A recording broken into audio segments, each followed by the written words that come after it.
Como que uma mulher é capaz de passar pelo parto, né? Eu acho mais incrível do que passar pelo parto é querer o segundo parto. E isso eu, de fato, só Deus para fazer isso. E é interessante mesmo. Um dia eu estava numa aula de neuroanatomia e eu sempre assisti as minhas aulas assim, lá dentro. Glória a Deus, Deus é bom. Deus, mais uma vez, prova da sua bondade e da sua grandiosidade. A mulher, na hora que ela está sofrendo as dores do parto, ela promete para si mesma que ela não vai ter outro filho. É assim ou não é? Os homens não sabem o que é isso, mas a gente se promete que a gente não vai ter outro filho. Pastor, pensa que a Angelina nasceu com 4,1 kg. Mais de 9 pounds.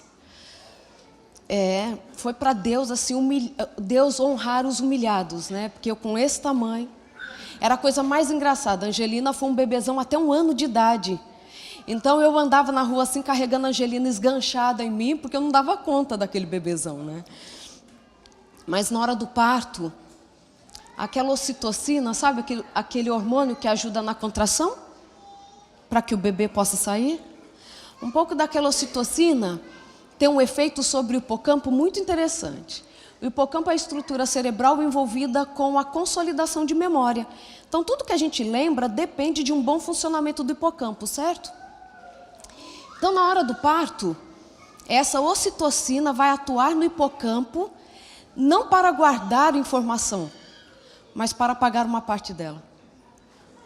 Então, no parto, a ocitocina tem um poder amnésico sobre a dor, que foi o parto. Agora fez um pouco de sentido? A gente não é tão doida assim. É o nosso cérebro que é muito especial, porque tudo que Deus faz é perfeito e especial. Da mesma forma que Ele criou a mim e a você de forma perfeita e especial. Eu estava conversando ontem com uma menina que eu conheço há muito tempo, e ela me dizia assim: não consigo mais acreditar em Deus. É impossível.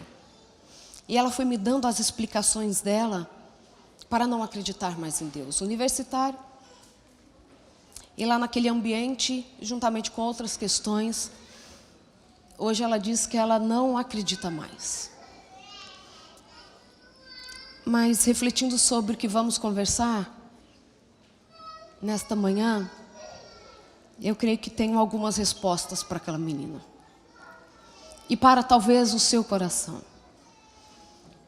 Ela me dizia assim: se Deus existe de fato, por que que o mundo é tão injusto? Por que que a Bíblia foi escrita por seres tão imperfeitos, com histórias de pessoas tão tolas? Se Deus existe, porque as coisas acontecem de uma forma que muitas vezes não entendemos porque tudo aconteceu daquele jeito. Há um personagem na Bíblia que confesso que esta é a primeira mensagem que faço sobre ele, especificamente sobre ele, sobre a história dele. Não, acabei de lembrar que há uns 7 anos atrás eu fiz uma série sobre uma história da vida dele. Mas não é sobre essa história que eu vou contar. E eu quero que você abra a sua Bíblia no livro de 1 Samuel, capítulo 16. Você tem essa sensação? Toda vez que você abre a Bíblia para ler uma história que você já conhece, o seu coração aquece novamente? E você fica ali tentando ver como vai ser o final daquela história, o que vai acontecer, mas você já sabe tudo. Mas na verdade, nós temos um Deus que vai nos revelando todas as vezes que entramos em contato com a palavra dele. E nesta manhã eu quero refletir com você sobre algumas lições que temos para aprender com a história de Davi. Não vou falar quantas lições vamos aprender nessa manhã para você não desanimar, ok? Se não der tempo a gente continua um outro dia. Mas anotei algumas lições para aprender nessa manhã. Podemos continuar louvando a Deus nesse momento com uma oração? Ó Pai querido, a Tua palavra está aberta e da mesma forma queremos que o nosso coração esteja apto para receber a Tua mensagem. Que aprendamos que a Tua palavra é inspirada por Ti. Que o Senhor quer falar conosco por meio dela. por meio de homens falhos, porque é uma forma de nos identificarmos no plano da salvação. Obrigada pela certeza de que estás aqui no nosso silêncio. Obrigada pela certeza de que estás com cada um lá em casa, escutando a tua voz. Obrigada. Obrigada por tua perfeição. Amém. Capítulo 16 de 1 Samuel, vê uma história clássica. Nós vamos entrar em contato agora com um menino chamado Davi. Um menino incrível. Davi, para Angelina, a vida dele é dividida em 3 fases. E ela sempre pede para que nós contemos para ela a história de Davi. Num dos nossos cultos, algum tempo atrás, ela falou assim, eu quero a história de Davi de novo. E eu fui contar a história de Davi. Aí comecei a falar que Davi tinha quantos irmãos mesmo? Quantos irmãos tinha Davi? 7 irmãos. Comecei assim, Davi tinha 7 irmãos, porque ela queria a primeira fase da história de Davi. E o pai foi contribuir para a história. Falei assim, sabia, Angelina, que Davi tinha irmãos, 7 irmãos? Como o papai tem 2 irmãos e a mamãe tem 4? Para quê? Aí a Angelina parou, cruzou o braço e disse assim, Davi tinha os irmãos dele, o papai tem os irmãos dele, a mamãe tem um monte de irmãos, cadê os meus irmãos? Eu lembrei do bebedouro, passei pela porta direita da igreja. E ali o nosso culto transformou-se numa terapia familiar. Para convencer a Angelina que é muito bom ter primos. Que não há nada melhor do que ter o Diego como irmão. E ela de fato se convenceu. Ela diz para todo mundo que ela tem um irmão que se chama Diego, olha só. E ali então, a Angelina sempre pede essa história de Davi porque ela acha essa história incrível. E eu quero que você nessa manhã também ache essa história incrível. Versículo 1 do capítulo 16 nos diz que então disse o Senhor a Samuel, até quando terás dó de Saul, havendo eu rejeitado, para que não reine sobre Israel? Enche um chifre de azeite e vem, enviar-te-ei a Jessé o belemita, porque dentre os seus filhos me tenho provido de um rei. Nossa primeira lição está no chifre. O que Deus pediu para que o nosso profeta Samuel enchesse de azeite, o que foi mesmo? Um chifre. Por que o chifre? Saul havia sido ungido como o primeiro rei e o azeite foi levado num vaso de barro. Foi levado num vaso de barro, porque agora é chifre. Porque o chifre, quando a gente vai olhar na Bíblia, em vários textos, por exemplo, Deuteronômio 33, 17... Miqueias 4,13, Zacarias 1,19, diz que o chifre é um sinal de poder, honra e algo duradouro. Saul também havia sido ungido como rei, mas não havia sido escolhido por Deus. O mais importante não é a posição que você ocupa, mas quem o escolheu para essa posição. O mais importante não é você ser ancião de igreja, pastor, CEO lá da sua empresa. O mais importante é quem te escolheu para esse lugar, porque se for Ele quem te escolhe, é para a honra, é para a glória e é duradouro. Ele vai ser ungido, aquele menino que ainda Samuel não sabia quem era, com azeite colocado dentro de um chifre. Ele então vai até Belém, vou adiantar um pouco a história porque você conhece. E quando ele está chegando lá no versículo 5, nós vamos ficar só entre 2 capítulos da Bíblia. No versículo 5, quando ele está chegando em Belém, os homens daquele lugar dizem assim, você vem de paz? No versículo 4, os homens tremendo daquela cidade, os anciãos saíram ao encontro do profeta e disseram, de paz é a tua vinda? Aqui a gente já podia ficar também uma semana falando sobre essa pergunta. Por que a gente sempre acha que alguém vem dar uma notícia ruim para a gente? Por que quando o telefone toca meia-noite a gente acha que é sempre uma notícia ruim? Por que será que nós estamos vivendo a vida muitas vezes assim, olha, Se estiver tudo bem, pode preparar que uma coisa ruim está chegando. A gente não tem essa sensação? Quando tudo está numa calmaria, não dá a sensação de que assim, se prepara que chumbo grosso está chegando. A gente não pensa assim?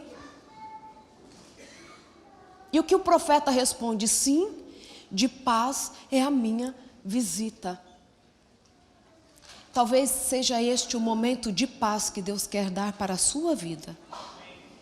Não fique cercando esse momento com as sombras das preocupações e das tribulações que talvez você ache que venham. Porque Deus pode trazer sim renovo para as nossas forças. Ele pode trazer um tempo novo depois da tempestade. Ele pode nos dar um tempo para descansar. Da mesma forma que Ele faz com seus discípulos. Depois de um dia pregando para o povo, Ele fala assim: vamos, subamos a montanha e descansemos um pouco.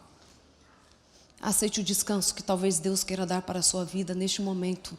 E não tumultue este momento com ideias de preocupações, com perturbações que talvez venham. Ele chega ali, vai então, chama a família de Jessé para o sacrifício. E quando ele chega ali então, eles vão para o sacrifício.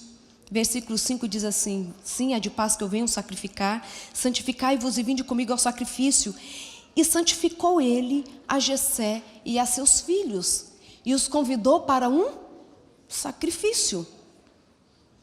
E sucedeu que entrando eles, é que vão me vindo outras lições, mas eu vou pular essas lições e vou deixar para depois, tá? Eu sou do tipo que eu penso falando, é assim. Por isso que o marido tem que me tolerar em casa. As ideias vêm enquanto eu falo. E aí então sucedeu que entrando eles, ele viu quem? Eliabe. E disse: certamente está perante o Senhor o seu ungido. Porém o Senhor disse a Samuel, lá no versículo 7, não atentes para a sua aparência, nem para a grandeza da sua estatura, porque eu o tenho rejeitado. Eliabe tinha as características de Saul. Lembra que Saul era o homem mais alto do povo de Israel? Que ele sobressaía do ombro para cima no meio da multidão? Ele era bonito, de alta estatura. E agora Samuel está achando que da mesma forma o segundo rei será escolhido. E Deus fala algo que é muito duro. O homem olha para a aparência, mas o Senhor olha para o coração. O que esta afirmação da Bíblia traz para o seu coração? Tranquilidade? Segurança? Ou traz o desejo de mudança? Porque os homens estão olhando para a aparência, mas o Senhor está olhando para o nosso coração. E isso também é muito libertador. As pessoas podem se confundir com a ideia que elas têm sobre nós. Mas Deus sempre vai saber quem somos. E ali então Deus fala assim: não é esse não. Se alguém nunca tinha visto um desfile de homens na história, esse é um deles. Homens começam a desfilar para o profeta. Gente, eu fico imaginando que cada um ia fazendo na presença do profeta, né? Porque assim, sabiam que ele tinha vindo ali para uma missão especial, sacrifícios, são chamados, e eles já sabem que um será ungido. Um será ungido. Então entra Eliabe. E aí Deus fala assim: não é esse não. Aí vai entrando o outro. Vamos lá para o versículo 8. Então chamou Jessé Abinadab e o fez passar diante de Samuel, o qual disse: nem a este tem escolhido o Senhor. Tudo bem, ainda faltam mais 5, né? Então Jessé fez passar a Sama, porém disse: tampouco a este tem escolhido o Senhor. A mãe já está ficando preocupada. Os 3 mais velhos não servem para o que o profeta veio ungir. Eu acho que quando já chega no quarto, Deus já está assim: passa. Quero não. Quem disse que é esse? Maria, não, isso ele não falou não. E aí ele vai passando todo mundo. O profeta já está desesperado, as suas opções estão acabando. Ao versículo 10, assim fez passar Jessé a seus 7 filhos diante de Samuel. Porém Samuel disse a Jessé: o Senhor não tem escolhido a estes. o Senhor não tem escolhido a estes. Quando Deus precisa de alguém para uma missão especial, quando passarmos diante dele, qual será a resposta dele sobre nós? Aí o versículo 11 vem nos trazendo esperança, né? Disse mais Samuel a Jessé: acabaram-se os moços? E disse: ainda falta o menor que está apacentando as ovelhas. Disse, pois, Samuel a Jessé: manda chamá-lo, porque nós não nos assentaremos até que ele venha aqui. A família inteira estava ali para o momento de sacrifício, mas Davi não estava. Então fê-lo chamá-lo e ele entrou. Agora eu acho uma contradição na descrição, mas tudo bem. Era ruivo e formoso, de formas de semblante e formoso de semblante e de boa presença. E disse o Senhor: levanta-te e unge-o, porque é este mesmo. Eu acho tão emocionante esse verso. Era o caçula. Era o que não havia sido chamado para aquele sacrifício. Estava na função mais humilde da família. E Deus fala: é este mesmo. Então Samuel tomou o chifre do azeite e ungiu no meio dos seus irmãos. E desde aquele dia em diante o Espírito do Senhor se apoderou de Davi. Então Samuel se levantou e voltou a Ramá. Depois que ele é ungido, nós encontramos Davi fazendo o quê? Voltando para cuidar das ovelhas. Ele voltou a ser o filho caçula, livrando ovelha de leão e de urso. Ele voltou a ser um menino que subia aquelas colinas de Belém com a sua harpa, mas o coração dele era diferente. O Espírito do Senhor apodera-se dele e ele sabe que Deus o havia escolhido como novo rei. Os seus irmãos ainda não sabiam. Não havia sido revelado para sua família o que servia, para que servia aquela unção, mas ele sabia que Deus o havia escolhido. E agora então Davi começa a compor os seus mais lindos salmos, porque ele sabia que a sua vida agora tinha um propósito. Porque Deus o ungira, Deus o separara, Deus achara nele graça. Sabe por que muitas vezes a sua vida é sem sentido? Porque você ainda não encontrou o propósito para o qual Deus o chamou. Para que Deus o chamou? Eu vou sempre fazer essa pergunta. Para que Deus te chamou? Para que Ele te criou? Porque Ele te colocou aqui, onde você está nos assistindo nessa manhã. Por que Ele te escolheu e para que Ele te escolheu? Deus, em todo tempo, Ele precisa escolher pessoas. Ele tem missão importante para cada um de nós, mas Ele precisa nos achar dispostos para a missão. E Davi foi escolhido para um propósito, e ali então os seus salmos se tornam mais impressionantes. Ali então, ao salvar uma ovelha, ele fica pensando assim: para que será que Deus está me preparando? E então ele continua no seu ofício, até que no versículo 14, aí do livro do capítulo mesmo 16, nós encontramos algo muito terrível acontecendo com Saul. O Espírito do Senhor se retirou de Saul e atormentava um espírito mau da parte do Senhor. Então os criados de Saul lhe disseram: eis que agora o espírito mau da parte de Deus te atormenta. Diga, pois, nosso Senhor a seus servos, que está na tua presença, que busquem um homem que saiba tocar harpa. Olha só. E será que quando o espírito mau da parte de Deus vier sobre ti, então ele tocará com a sua mão e te acharás melhor? Então no versículo 17, disse Saul aos seus servos: buscai-me, pois, um homem que toque bem e trazei-mo. Então respondeu um dos moços e disse: eis que tenho visto a um filho de Jessé, o belemita, que sabe tocar, e é valente e vigoroso. É homem de guerra e prudente em palavras, e de gentil presença. O Senhor é com ele. Uma das mais belas descrições de um ser humano que eu encontro na Bíblia está neste versículo 18.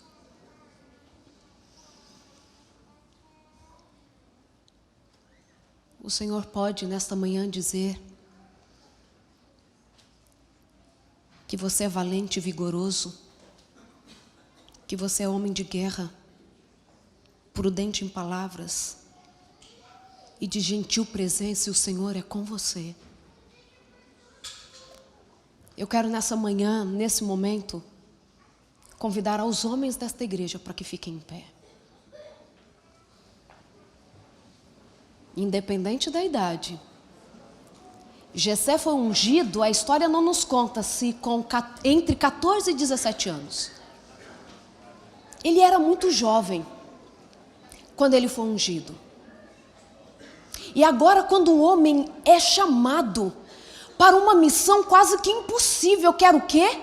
Afastar demônios, espírito maligno do rei. Quem é lembrado? Davi.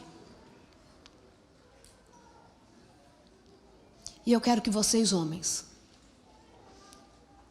levem as palavras deste verso como uma profecia, uma promessa e uma certeza de Deus para a vida de vocês.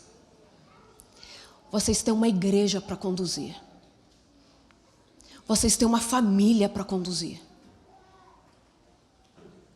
Vocês são homens que representam a semelhança de Deus. A face de Deus precisa ser vista por meio de vocês. E eu quero dizer essas palavras de forma profética sobre a vida de vocês.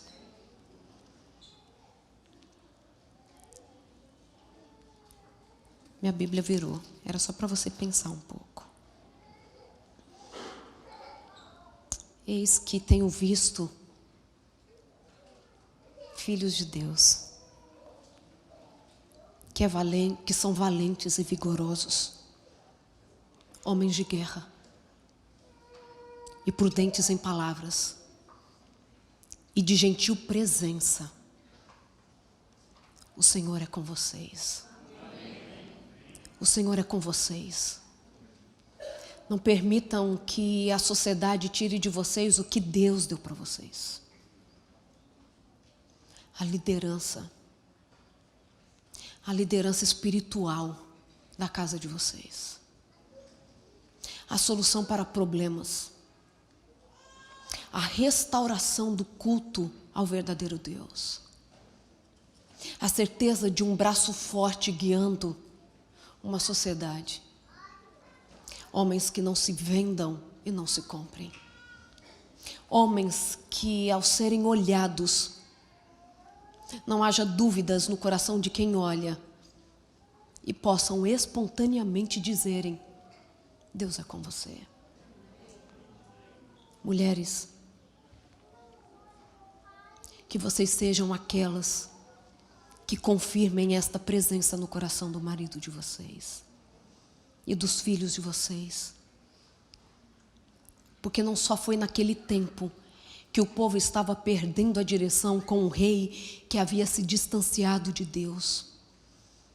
Estamos vivendo em uma sociedade onde o sexo antes do casamento se tornou normal até no nosso meio.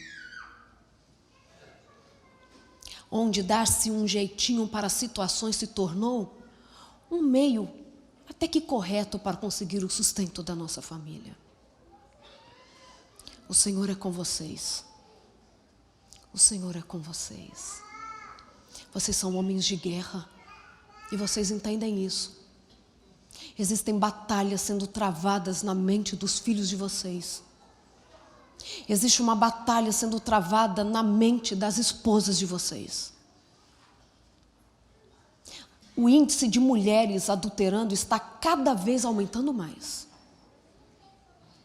Existe uma batalha sendo travada dentro da casa de vocês. Mas vocês são homens valentes e corajosos, homens de guerra. E Deus é com vocês. Amém. E ali então, quando a gente vai para o versículo 25, nós encontramos.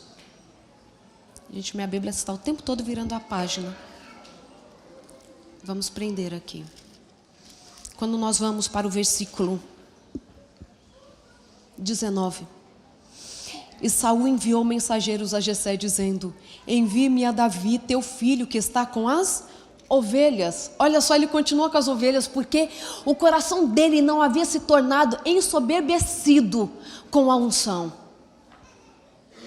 Ele continuava cuidando das ovelhas. E ali então, no versículo 21, assim Davi veio a Saul e esteve perante ele, e o amou muito, e foi o seu pajem de armas. Davi havia sido ungido como rei, e a primeira vez que ele entra no palácio foi para servir. Deixa eu te ensinar uma coisa, se é que eu posso ensinar alguma coisa. Quem não aprende a servir, não serve para reinar. Quem não aprende a servir, não serve para reinar. E a gente acha tão bonita a humildade, né? Quando nós encontramos um jogador importante que chama alguém para ficar protegido no seu guarda-sol, ou oferece a água. Alguém que para e olha para alguém, cumprimenta uma criança no meio da multidão. Só de um artista aparecer na janela do apartamento, todo mundo fala assim: gente, ele é uma graça. Mas no reino de Deus, só há lugar para aqueles que aprendem a ser servos. Só aqueles que aprendem com Cristo a pegar a bacia e uma toalha e sair lavando os pés daqueles que estão ao seu redor. Você é chamado no reino de Deus para servir. Você é chamado no reino de Deus para oferecer para os outros aquilo que você pode dar. Se você não aprender a servir, você não serve para reinar. E ele entrou ali, em vez de ser coroado, ele vai ser pajem, vai carregar as armas de um rei, que de vez em quando estava possesso. Que ele tinha que sair correndo, pegava a sua harpa e ia lá acalmar o rei. Então a vida de Davi era assim: entrar no palácio, acalmar o rei, carregar as armas dele, voltar para as colinas, cuidar de ovelhas, e quando o rei precisava, ele voltava de novo. Davi não tinha nenhuma dificuldade de ficar indo de um ambiente para o outro. Ele sabia estar dentro do palácio, servindo ao rei, mas também sabia servir uma ovelha. Porque quando eu tiver dinheiro, eu saio ajudando todo mundo. O dia que Deus me abençoar nesse país com esse difícil dólar, eu vou ajudar o ACS dando cesta básica. O dia... Sabe o que falta para muitos de nós? O dia que Deus transformar o nosso coração. É isso que falta. Não nos faltam recursos financeiros. Não nos falta tempo. Falta um coração disposto a servir. Porque no reino de Deus, todos nós nascemos como servos. E ali estava Davi. Foi, voltou, era ele que acalmava. Saul amava Davi. Mas aí quando nós vamos para o capítulo 17, nós encontramos o quê? A famosa guerra. Uma famosa guerra. Versículo 17, capítulo 17, versículo 1 fala que os filisteus ajuntaram as suas forças para a guerra e congregaram-se em Socó. E quando a gente vai para o versículo 2, fala que Saul e os homens de Israel se ajuntaram e acamparam no Vale do Carvalho e ordenaram a batalha contra os filisteus. Gente, Saul ordena a batalha, começa a batalha, mas não está preparado para a guerra. Não é uma piada. Ele ordena, mas não está preparado para a guerra. Não dava conta de si mesmo. É tanto que precisava de um jovenzinho para acalmá-lo, com uma harpa. Mas ele acha que dá conta de uma guerra. E aí está todo mundo lá reunido quando os filisteus tiram de uma caixinha uma surpresa, que não era tão pequena assim. Quem aparece no meio dos filisteus? Golias. Golias aparece. Aquele homem tinha, gente, por volta de 3 metros de altura. Os côvados aqui existem diferentes medidas. Então eles falam que ele podia ter dentre 2,83 metros até 3 metros e pouquinho de altura. Só a roupa dele, sem contar capacete, arma, pesava em média 60 quilos. Uma rosana e meia. Só de roupa. Aquele homem aparece e começa a insultar a Deus. E o povo está em desespero. Já são 40 dias. E aí aparece na história quem? Quando a gente vai para o versículo 12. E Davi era o filho de um homem efrateu de Belém de Judá, cujo nome do pai era Jessé. E esse homem tinha 8 filhos. Os 3 mais velhos foram para a guerra. Quem eram os mais velhos que foram para a guerra? Os bonitões, rejeitados. Eliabe, Abinadab e Sama. Quem você está chamando para o seu exército? Quem você está chamando para lutar as batalhas junto com você? Saul não sabia, mas ele estava levando 3 homens que Deus já havia rejeitado. Mas o que importa é a aparência, né?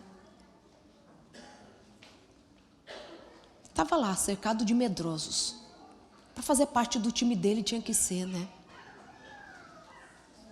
E o versículo 14 fala que Davi era o menor. E os 3 maiores seguiram a Saul.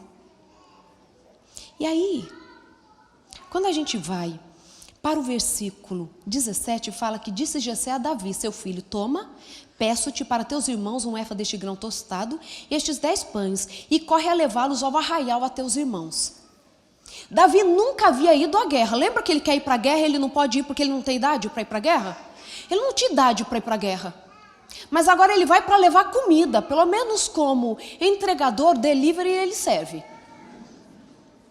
Não sei se ele foi montado numa ovelha, né? Se fosse hoje era numa moto, alguma coisa. Mas ele foi fazer o delivery.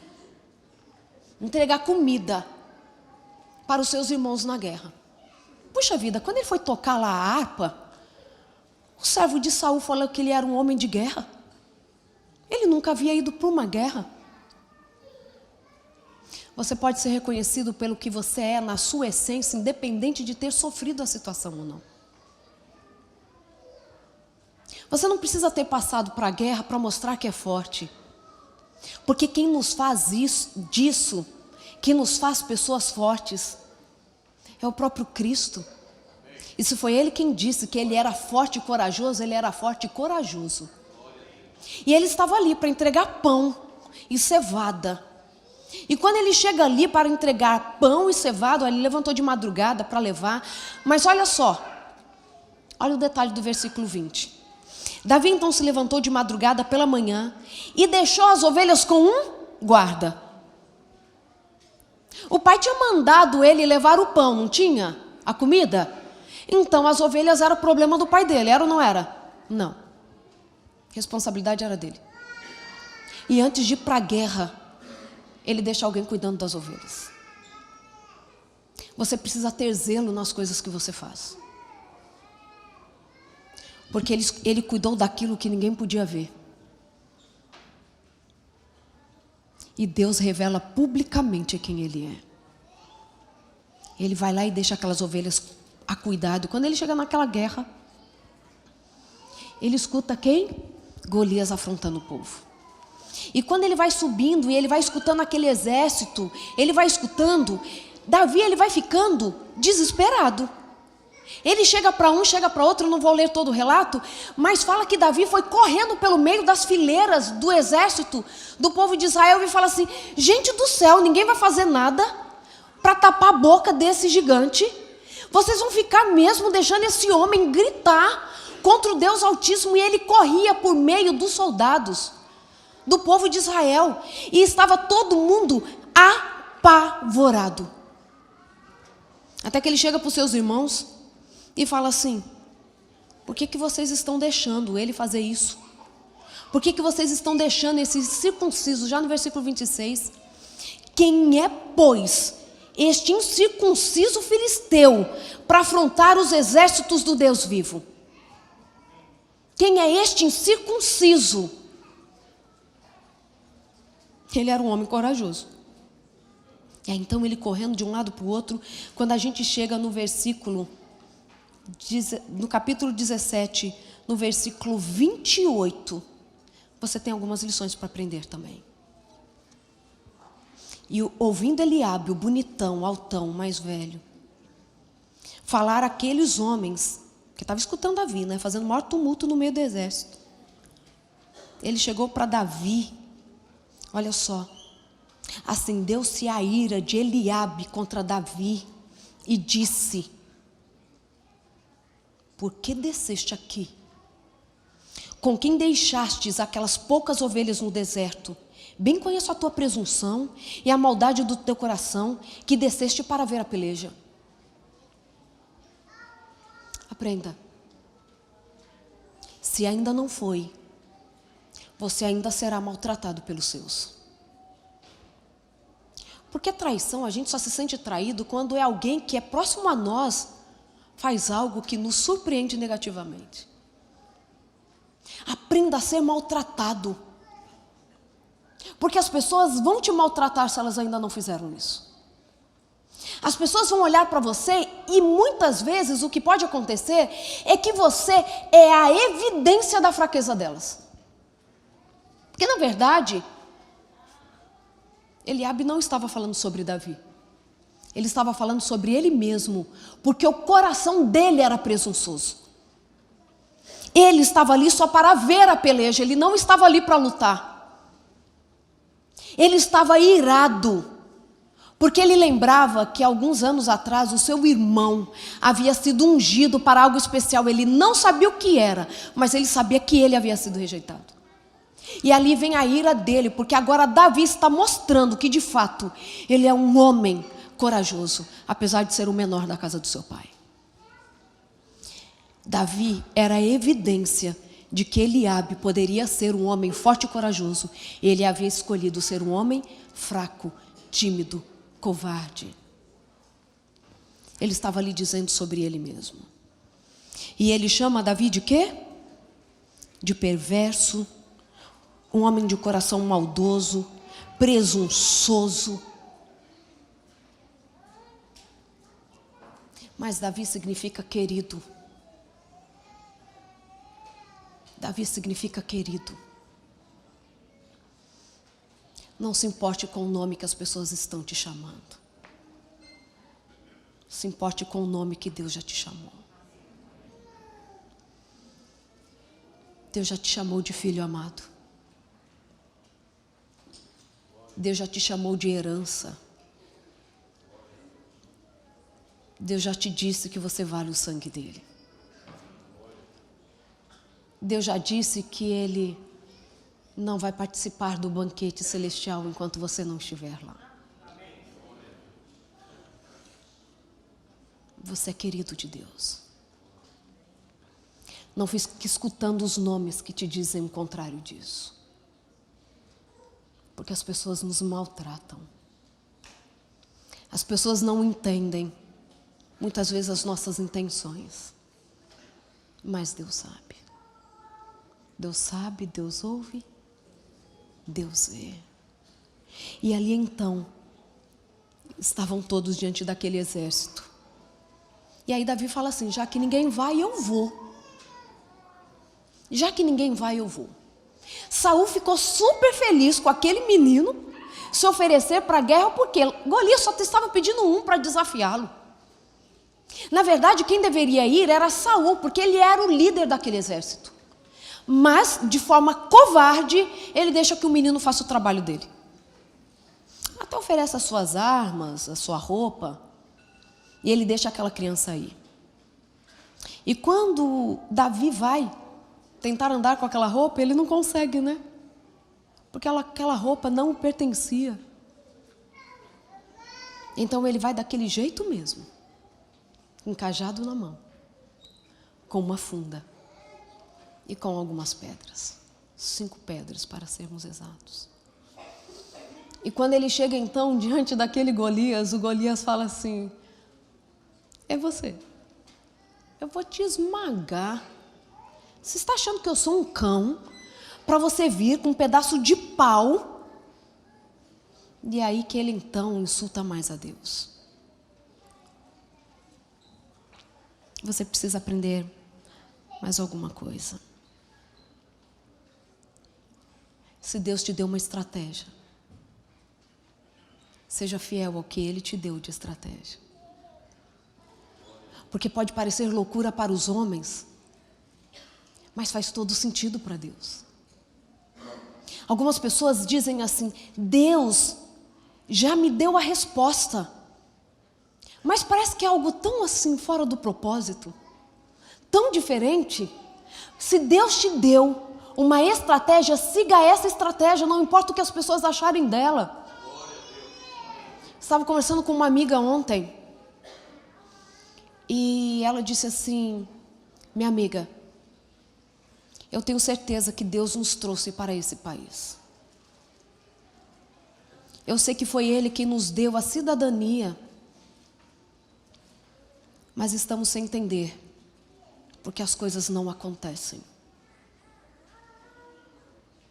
Eu disse a ela o que eu responderia nessa manhã. A resposta dela é para você também. Se Deus te deu uma estratégia, se Ele te deu uma certeza, siga em frente. Porque aquele que promete é aquele que cumpre. Aquele que coloca o sonho é aquele que o realiza. Aquele que nos chama para o seu propósito faz com que todas as coisas se cumpram para a honra e glória do nome dele. E ali então, ele diante daquele Golias, escolhendo 5 pedras. É tão interessante as 5 pedras, né? Todo mundo fala assim: nossa, 5 pedras, ele era prevenido, caso ele errasse numa pedrada, ele tinha mais 4, né? Claro que isso pode ter sido o motivo, sem dúvida. Gente, Davi não ia matar o gigante na pedrada. Com 1, com 5 ou com 100, ele não mataria o gigante com a pedrada. Mas Deus fez aquele menino rapidamente pensar nessa estratégia. É tanto que ele corre para o ribeiro. Olha, ainda bem que nós teremos eternidade para assistir todas as histórias da Bíblia, né? Eu acredito nisso. Num telão no universo, porque essa história eu quero ver. Davi saindo da frente de Golias, falando assim: espera um pouquinho que eu estou indo ali buscar minha arma de guerra. E voltou com 5 pedras. Abaixa no ribeiro, pega aquelas pedras, volta com as 5 pedras. Só que uma só era para Golias. Quando nós olhamos para a história de Davi, já como um rei, como um soldado, já mais avançado em idade, nós encontramos o exército de Davi matando mais 4 gigantes. E a Bíblia é muito enfática em dizer que um deles era irmão de Golias. Eles faziam parte dos Refaíns, uma família de gigantes que habitava ainda ali próximo do povo de Israel. Quem sabe, Davi falou assim: só mandar o grandão e atrás dele vem os outros 4. Se vierem, tenho 5 pedras. Permita que Deus te faça enxergar além daquilo que os seus olhos veem. Permita que Ele te prepare para as batalhas que talvez venham. Esteja preparado para enfrentar aquilo que vier diante de você. Ele então se apresenta com aquelas 5 pedras. Golias também está vindo. Eles se encontram. A gente já está lá nos versículos 40 e pouco. E aí disse o filisteu a Davi no versículo 44: venha a mim, e daria a tua carne às aves dos céus e às bestas do campo. Davi, porém, disse ao filisteu: Tu vens a mim com espada, com lança, com escudo. Porém eu venho a ti em nome do Senhor Jesus, o Senhor dos exércitos, o Deus dos exércitos de Israel, a quem tens afrontado.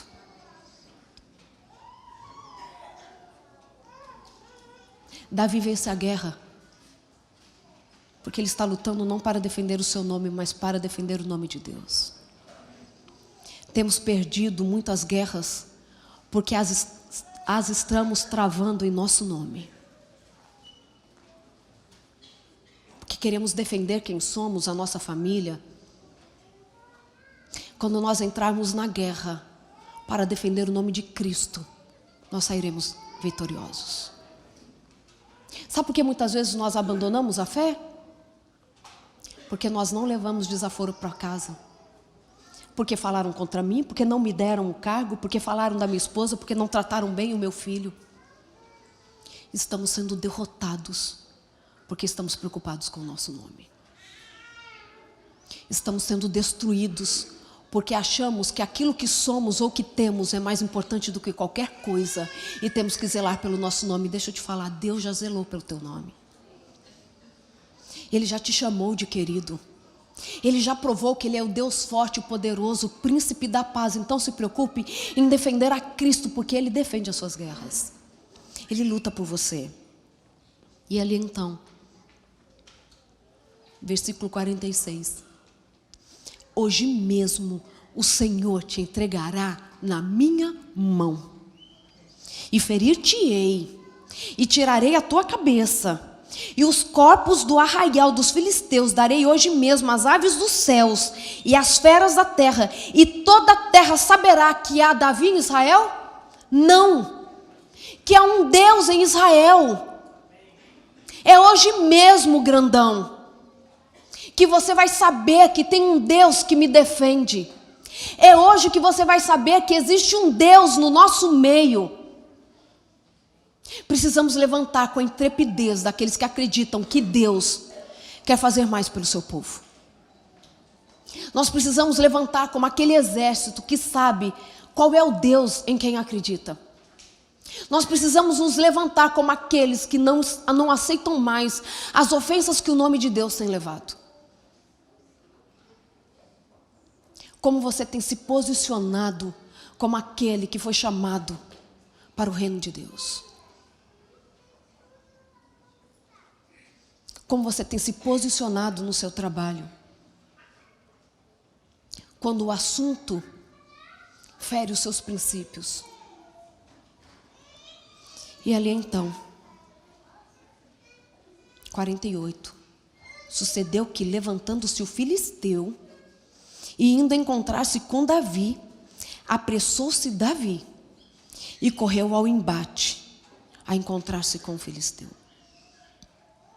E Davi pôs a mão no alforje e tomou dali uma pedra e com a funda lhe atirou e feriu o filisteu na testa, e a pedra se lhe encravou na testa e caiu sobre o seu rosto em terra. Quanto poder você encontra nesse verso? O menininho correndo, colocando a mão dentro de um alforje, procurando uma pedrinha, enquanto um gigantão vai levantar ainda. Eu acho que ele chega e fez assim, com o capacete para dar uma coçada na testa. Não, eu não acredito.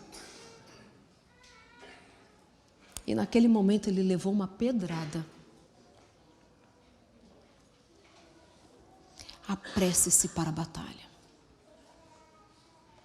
Apresse-se para a batalha. Nós temos uma família para salvar. Uma família para salvar contra as blasfêmias que temos escutado. Uma família para salvar contra a onda da sociedade. E ali então, versículo 50. Assim Davi prevaleceu contra o filisteu com uma funda e uma pedra, sem que Davi tivesse uma espada na mão. Por isso correu Davi e pôs-se em pé sobre o filisteu. Você acha que ele desistiu? Ele virou já para comemorar? Ele só havia derrubado o filisteu. Agora ele vai lá, e é muito engraçado, né? Eu acho algumas coisas muito engraçadas. Ele foi lá e tirou da bainha a espada. E tem algumas versões que falam que ele tirou a espada usando as duas mãos. E com as duas mãos ele tirou a espada da bainha, que era pesada, né, para o menininho. E foi lá e cortou a cabeça do rei, né, do grande, dos filisteus. Cortou a sua cabeça. Ele fez o trabalho completo. E os filisteus, vendo que o seu herói era morto, fugiram. Então os homens de Israel e Judá se levantaram e jubilaram e seguiram os filisteus, até chegar ao vale, às portas de Ecrom, e caíram os feridos dos filisteus pelo caminho de Saaraim até Gate e até Ecrom. Agora o exército ficou corajoso. Talvez seja você quem vai ter que começar a guerra para que os outros tenham coragem. Talvez Deus esteja te chamando para levantar um novo momento, para que outras pessoas se unam a você na vitória. Eu não sei para que Deus te chamou, mas para um propósito específico Ele te chamou. E sabe, muitas vezes nós estamos perdidos em tudo isso, porque só vive o propósito. Li isso, uma amiga postou, só vive o propósito aquele que é capaz de suportar o processo. Ele havia sido ungido. Agora, mais do que nunca, estava pronto para ser rei. Já tinha ido até uma guerra. Tinha matado Golias. Ele tinha liderado aquela guerra. Mas o que acontece com ele? Leia comigo. Olha só, gente. Não, antes disso. Versículo 54. Davi tomou a cabeça do filisteu e a trouxe a Jerusalém. Ele correu 2 dias com a cabeça na mão. E chegando lá, ele aguardou na sua tenda. E ele pegou as armas também e guardou. E a cabeça ele entregou para Saul depois. Mas a gente vai encontrar depois, lá já bem adiante nos versos, em outros capítulos, que ele guardou aquela espada. No capítulo 21, versículo 9. A gente vê que essa espada depois foi guardada lá no templo, que ainda não era templo na época, mas na casa do Senhor. A espada de Golias foi guardada junto ao sumo sacerdote, porque quem havia ganhado a guerra era Deus e não Davi. E olha só a ironia do versículo 55. Vendo, porém, Saul sair Davi a encontrar-se com o filisteu, disse a Abner, o capitão do exército: de quem é filho este moço? Quem é ele? E disse Abner: vive a tua alma, ó rei, que eu não o sei. Dá uma vontade de bater nos dois. A vida de Davi era ir para aquele palácio, para acalmar o rei. Tocar igual a ele ninguém tocava. Ninguém conseguia expulsar o espírito maligno de Saul que não fosse Davi. E Saul vira e fala assim: quem que é esse menino que eu não conheço? Chama o moço aqui. Aí então, versículo 57. Voltando, porém, Davi de ferir o filisteu, Abner o tomou e o trouxe à presença de Saul, trazendo ele na mão a cabeça do filisteu. E disse-lhe Saul: de quem és filho, jovem? E disse Davi: filho de seu servo Jessé, o belemita. Quem nasce no reino de Deus não fica querendo lugar que Deus ainda não colocou. Quem nasceu no reino de Deus sabe esperar. E eu tenho insistido muito na ideia do tempo. Nós precisamos aprender a lidar com o tempo. Davi, desde que for ungido até se tornar rei de toda a nação, teve que esperar por 30 anos. Nessa história toda, ele já havia servido no palácio, já havia matado Golias, já havia não sido reconhecido pelo rei, e se coloca mesmo assim como servo, com a cabeça do inimigo na mão, e fala assim: eu sou filho do teu servo Jessé, o belemita. E ele volta para as montanhas. É chamado depois para ser o chefe do exército. Mas ele espera pelo tempo de Deus. Rei como Davi, o povo de Israel nunca conheceu.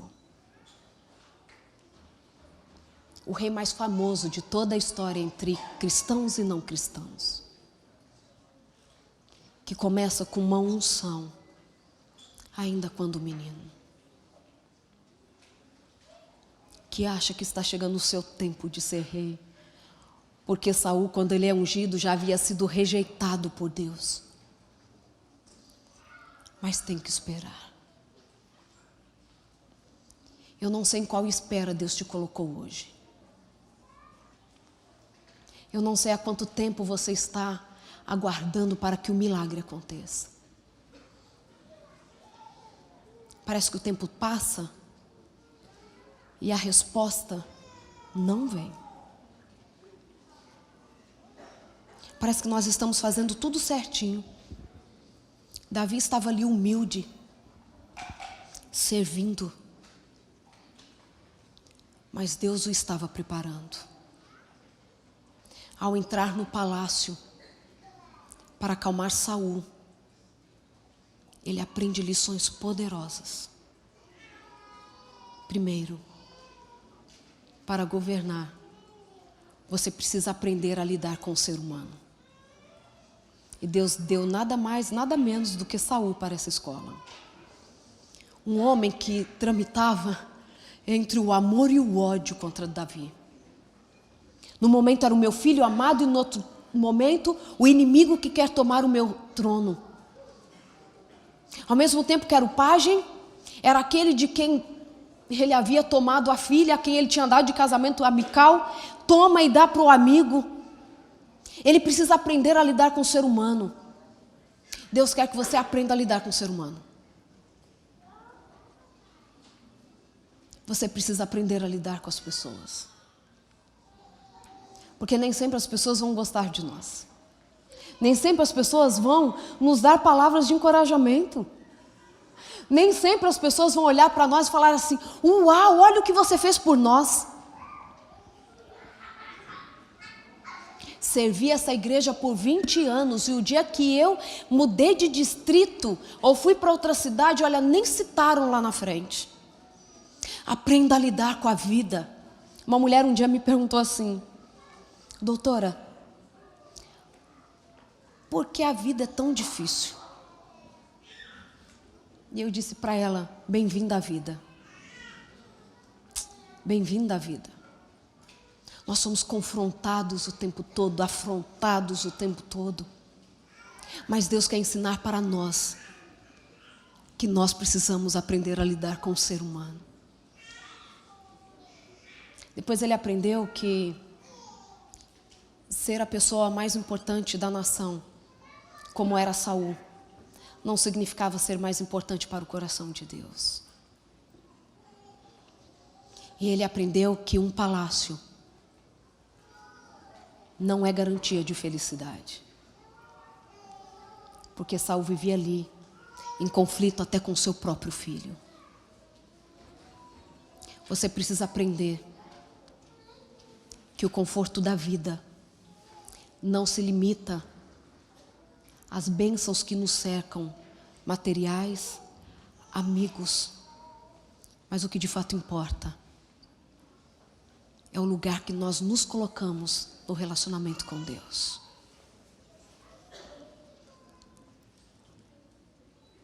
Como você tem lidado com as lutas da vida? Como você tem aguardado? Como você tem vivido o tempo?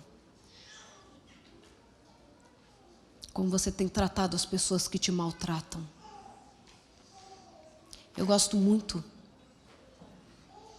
de meditar quando Jesus está diante de Pilatos. E quando eu me vejo em situações querendo perder a calma, é a primeira imagem que me vem. Jesus diante de Pilatos já havia sido açoitado, escarnecido. Colocam a coroa na cabeça dele.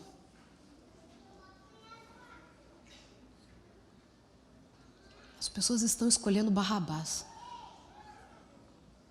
um assassino, para ser liberto. Os seus amigos o abandonam. Poucos estão ali assistindo a cena. E Jesus, diante de Pilatos, faz com que aquele homem se impressione com a imagem que vê.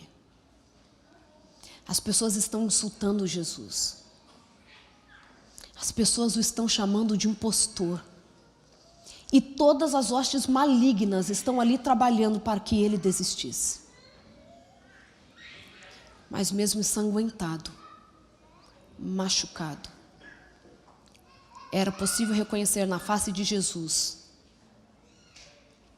o semblante de um Deus. Porque o seu porte calmo e sereno se levantava em contraste absoluto diante daquela turba enraivecida. Que o meu comportamento e o seu seja um marcante contraste diante das respostas óbvias que as pessoas acham que devemos emitir quando somos afrontados. Que Jesus dê a você a certeza de que você é querido por Ele. Que Ele dê a você a paciência para esperar pelo tempo dEle. Que durante este caminho você aprenda as lições que Ele quer te ensinar. Porque esse tempo de espera é para o nosso preparo. É para que nós aprendamos para chegarmos prontos para a missão. Que Ele abençoe a mim e a você. Que a boa obra que Ele começou em nós, que Ele possa completar. E que quando nós nos sentimos fracos, maltratados, quase a ponto de desistir, lembremos que aquele que faz a promessa é aquele que cumpre. E talvez o tempo vai passar. A idade vai chegar. Mas se você talvez não consiga vislumbrar o cumprimento da promessa dele, não ache que ele falhou. Há uma maior promessa que ele fez para mim e para você. Eu voltarei outra vez. E quando eu voltar, eu vou levá-los para mim mesmo, para que onde eu estiver, estejais vós também. Eu já posso ouvir os passos de um Deus que se aproxima. E quando esse Deus chegar, nós vamos poder dizer: valeu a pena esperar. Valeu a pena enfrentar. Valeu a pena defender o nome dEle, porque é o nome dEle que importa. Que Ele abençoe a mim e a você,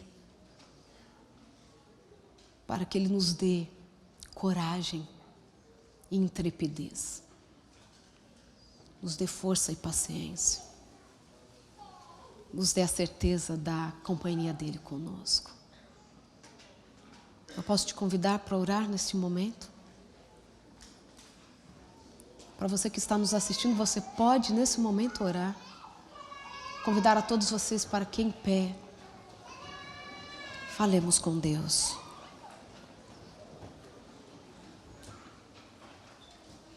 Ó Pai, estamos em pé como teu exército. Estamos rodeados por uma nuvem de testemunhas, também de inimigos.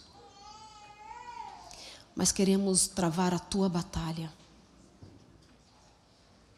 Queremos defender o teu nome.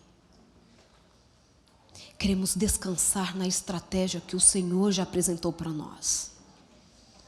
Enquanto o mundo fala que temos que defender aquilo que é nosso, temos que provar para o que viemos,